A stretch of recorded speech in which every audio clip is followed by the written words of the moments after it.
خب ما امروز یه مهمون ویژه داریم، لطف کردن تشریف آوردن. بعد خیلی به ذهن من رسید که خب ما چرا یه صحبتی هم خودمون نکنیم. اولش هدف این که بخوایم چیزی ضبط بکنیم نبود، من کمتر صحبت کنیم بریم سراغ خودشون. استاد فرهاد بهلولی لطف کردن، چند سال رابطه دوستانه ای داریم خارج از کار، یعنی البته در کار بود که من ارادت دارم به شما هم لطف دارید به من دیگه، اینم نمیخواد اصلا. آقا بفرما، خودت راحت باشید. خب جان عرض ادب و احترام خدمت دوستانی که دارن تصویر و صدای ما رو میبینن. من اعتقاد دارم آدم اون شغلی که داره ازش ارتزاق میکنه ارزش داره، انقدر قداست داره برای آدم که نباید آوردش تو ماشینت، نباید ببری سر سفرت که داری نون میخوری، مثلا 10 نفرم نشستن بعد دوربین تو در میاری مثلا سفرت رو نشون میده، نباید بردش اونجا. تلاشم اینه که یه مطلبی رو بگم، واقعیت ها رو بیان کنم. نمیتونم بهت بگم آقا بیای تو این بیزینس واقعیت هم همیشه تلخه. تو اول بخوری زمین تا بری هوا. میگه میزنی زمین هوا میره، اول بخوری زمین تا هوا بری، تا نخوری زمین اتفاق نمیفته. خب من اون قسمت بخوری زمینشو میگم، بعد دیگه هوا رفتنشو خودت برو، بعدشون میاد دیگه. خب ولی اونا فقط دارن میگن ما تو هواییم. من چند وقت پیش یکی از ویدیوهای یکی از این حالا آقایون رو میدیدم، میگفت چرا ترید نمی‌کنید؟ همتون ترید کنید. من نمیدونم چی بگم. من بگم با بزرگ منم باید ترید کنه؟ خب مثلا مادر من باید ترید کنه، خواهر من باید ترید کنه، بابام باید ترید کنه. بابام به زور حالا با واتساپ کار میکنه دیگه مثلا. خب یا خیلی دیگه پیرمرده پیرزنه نمیدونم اینا باید بیان ترید کنن. این چه حرفیه به مردم میزنه؟ توی مسابقه درس هست، اگه کسی فکر میکنه درس نیست امتحان کنه، خودش یه بار به خودش مسابقه بده با خودش، اگه تونست ازش پسش بر بیاد، حالا چه برسه جلو دوربین و با چند نفر رو این تجربه رو داشتن، همچین خیلی کار ساده ای نیست. من معتقدم یه کسی که حتی 10-20 سال توی مارکت بوده باشه تو این شرایط ممکنه کم بیاره. من کمتر صحبت کنیم بریم سراغ خودشون. استاد فرهاد بهلولی لطف کردن، چند سال رابطه دوستانه ای داریم خارج از کار، یعنی البته در کار بود که من ارادت دارم به شما هم لطف دارید به من دیگه، اینم نمیخواد اصلا. آقا بفرما، خودت راحت باشید. جان عرض ادب و احترام خدمت دوستانی که دارن تصویر و صدای ما رو میبینن. قبلش یه تشکر بکنم از شما بابت این کاری که انجام دادین و اسپانسر محترمتون. یه کار حالا یونیک تمیزی بالاخره ما بعد سالها دیدیم توی این شبکه‌های اجتماعی و بحث ترید. یه کاری که میشه ازش درس گرفت. یه بچه‌هایی که بالاخره تو این سالها فعالن یا اینکه تازه میخوان بیان توی مارکت بتونن از این اتفاق درس بگیرن و حتی شرکت کنن، خودشونو محک بزنن. انشالله که ادامه دار باشه. در خدمت شما بودن. فکر میکنم براشون اگه بازدید مردم حمایت بکنن برنامه ادامه پیدا میکنه، به شرطی که حمایت کنن، به شرطی که ببینن حرف آدمای با تجربه رو بشنون. متاسفانه اون چی که میبینیم، خب ما الان موضوعی که میخوایم در موردش صحبت کنیم بیشتر دیگه یه جورایی میشه گفت که تابلو شده دیگه، ما انقدر در موردش صحبت کردیم. بحث این سقل سن هست که اومده توی اساتید مارکت. یعنی طرف میگه که میخواید در مورد تجربه 3 سالم بگم براتون، یعنی اصلا 3 سال توی این مارکت از نظر من تجربه نیست. حالا قطعا نظر شما هم فکر میکنم همینطور باشه. یعنی کسی که 3 سال توی این مارکت هست تازه داره پله های اول رو طی میکنه. از نظر من نمیگم نمیشه موفق شد، میشه، ولی به خون جگر. یعنی باید انقدر بالا پایین شده باشه. فقط اون مرحله خودشناسیش فکر میکنم 2-3 سال طول میکشه. کسی که میخواد توی این حداقل تازه اون 2-3 سال هر روز بشینه چند ساعت کار بکنه، 2-3 سال درد بکشه. یعنی 2-3 سال فقط درد کشیدنه.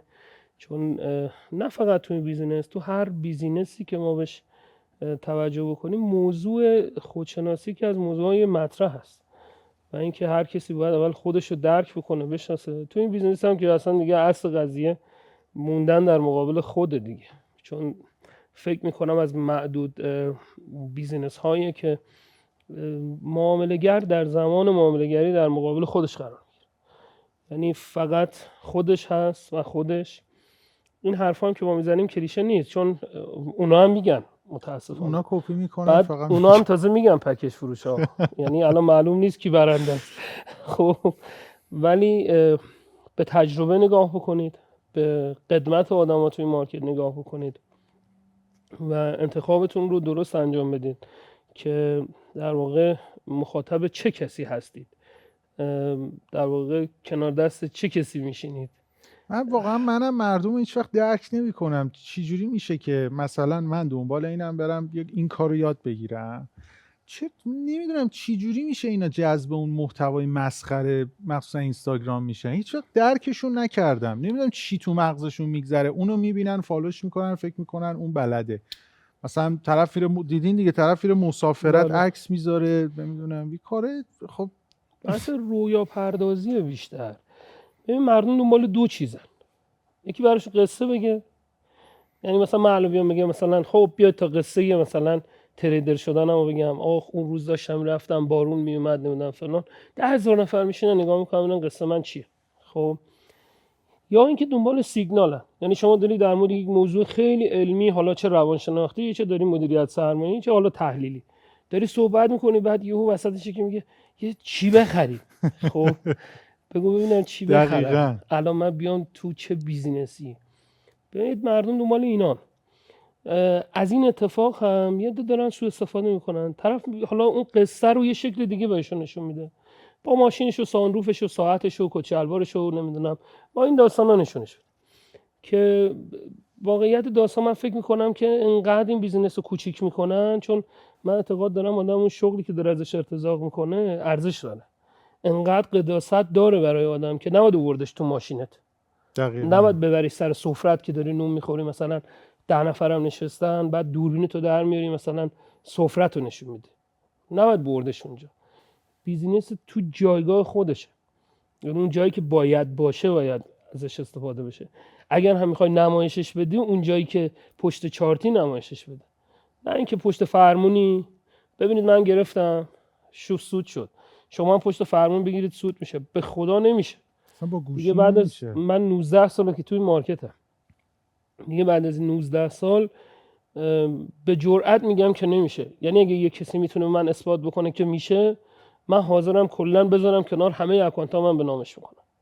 امکان نداره، چون ببینید اون نمایشه داره آدما رو میکشونه سمت خودش.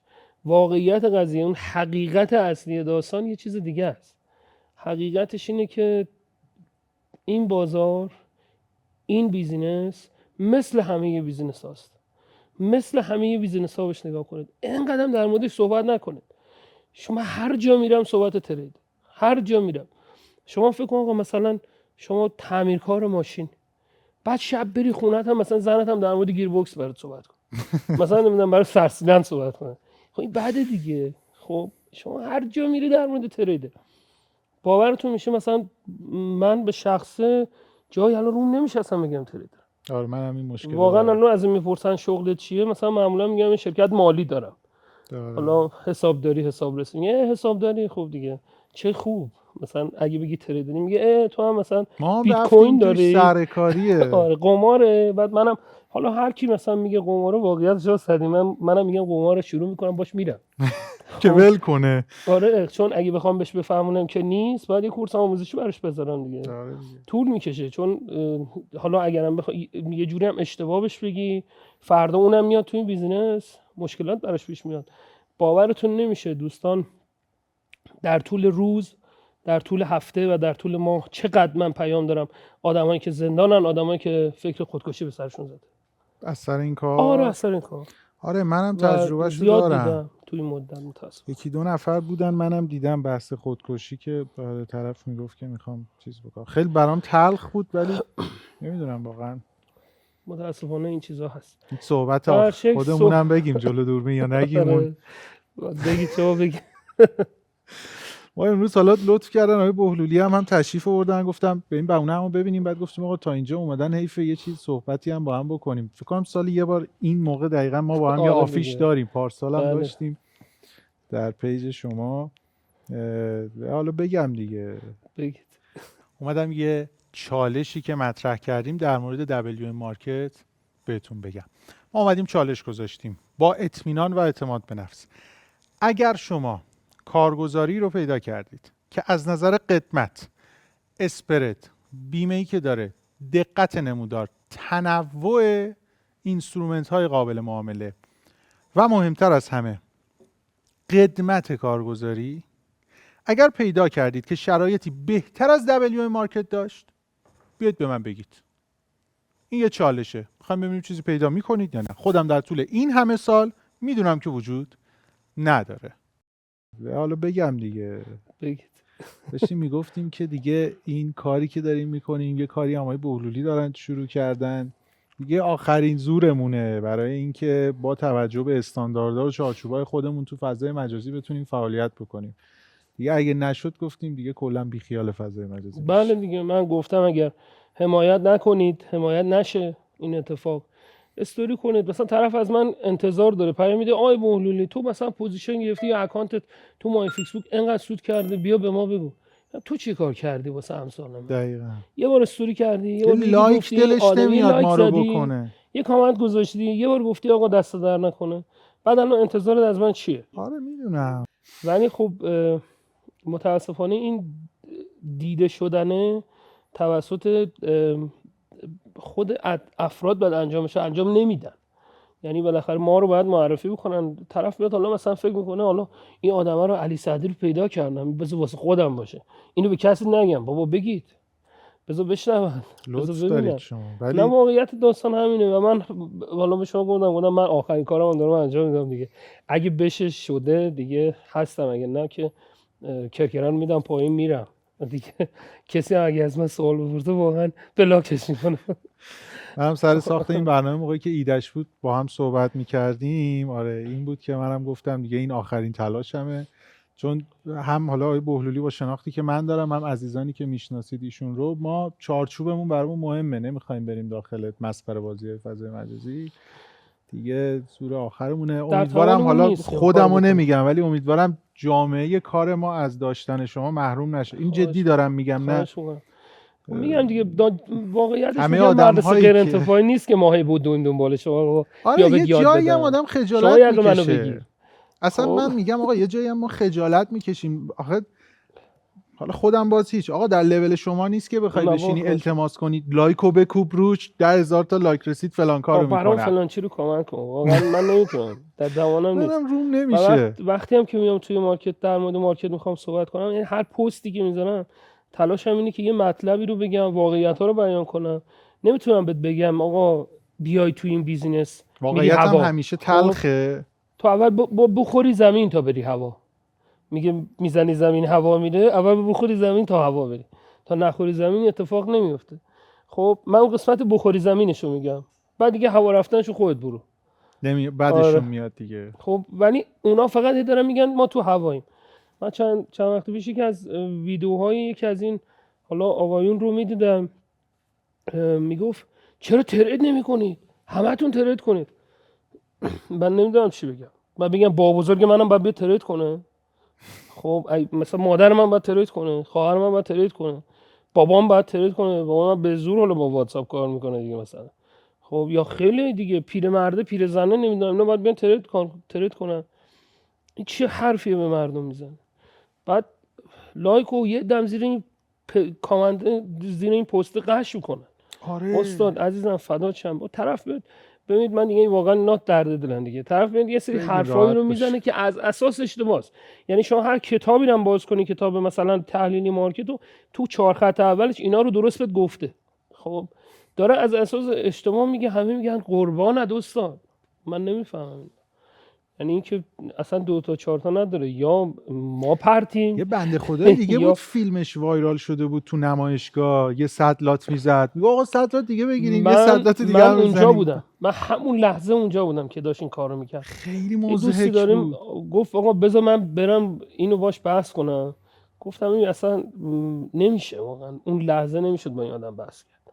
چون گفتم که چون من هم اکانت رو دیدم، اکانت فیک بود، هم رفتار اصلا یه کسی که تریدر هست نبود.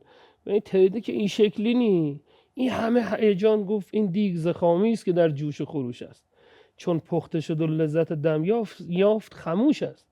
این همه هیجان رو تریدر نیست. شما تریدر واقعی راستاسی رو میبینی با بنده خدا جون نداره سرشو بگیره بالا، اینقدر با خودش جنگیده، اینقدر خودشو بلده. بعد میپره عرق میکنه، من حالا 200 لات زدم، من حالا مثلا نمیدونم 100 لات زدم، حالا همون لحظه من داشتم کنارم بودم مثلا 90 لات پوزیشن بای داشت، هیچکی نمیدونست این پوزیشن داره.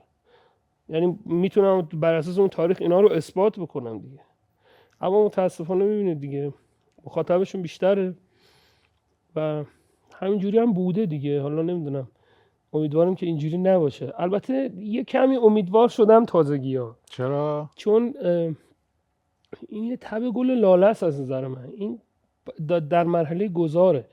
این مرحله اولش این بود که اصلا ما رومون نمیشد بگیم تریدری، میگفتن گلد کوسته. بعد ما فعلا از اینجوری. الان که این مرحله دومشه که مرحله دیگه همه ببیننه. مرحله سوم اوناست که دیگه تقریبا میشه گفت که دیگه همه دیدن. اونایی که دیگه درک دارن نسبت به این موضوع میمونن و میگردن آدما رو پیدا میکنن. اونایی که درستم، حالا فکر کنم امیدوارم که ما تا اون موقع باشیم که بتونیم دوام بیاریم به امید خدا. چی بگم، چون خودم درگیرشم نمیدونم الان به زور بگم باشید، ولی واقعا امیدوارم. میگم حالا خودمو نمیگم، ولی واقعا امیدوارم که حضور شما هیچ وقت قطع نشه. همچنین شما واقعا نه که من بخوام تعریف بیجا بکنم. ببین من یه سری آدما رو همیشه در موردشون تو مارکت صحبت کردم، یعنی اومدم باشون نشستم صحبت کردم، حرف زدم، استوری کردم. خیلی کم بوده، شما خودتون میدونید، یعنی اکثر کسانی که میشناسن منو، ببینید من از مثلا فارغ از موضوع استراتژی نمیدونم هر چیز دیگری این کار رو انجام دادم. من فقط به این دلیل اون کار رو انجام دادم که اون آدم میدونم که داره حرفی که میزنه داره خودش میفهمه داره چی میگه. همین که خودش میفهمه داره چی میگه یعنی کفایت میکنه. اینایی که میان همون حرفا رو تکرار میکنن، طرف برمیاد میگه همه چیز در قیمت لحاظ شده است.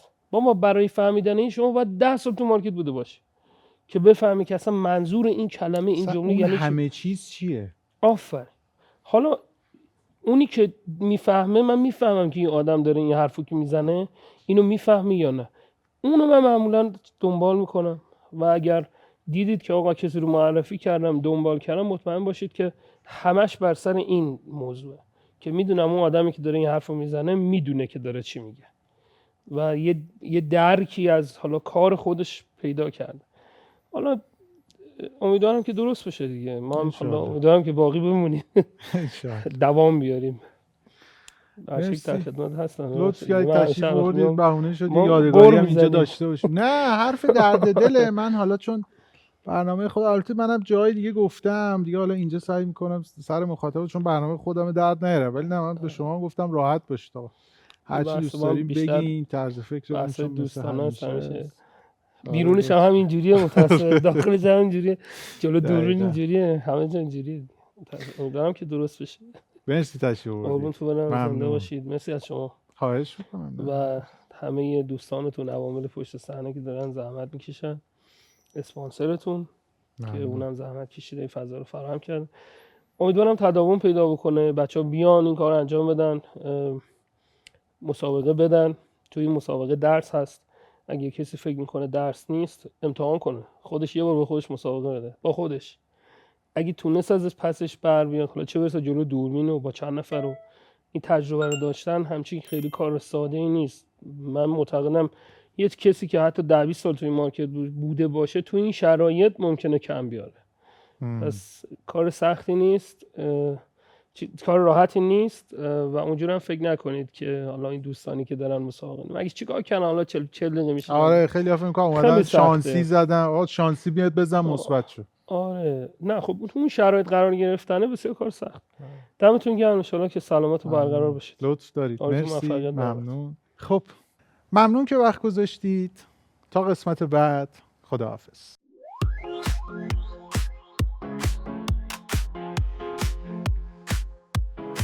تو بازی ترید برنده میشیم، روی موجهای کریپتو میریم، با بیت کوین قهرمان میشیم، بازار سهام سود رو میگیریم، هر روز یه راهکار تازه داریم، با استراتژی و پیش میریم.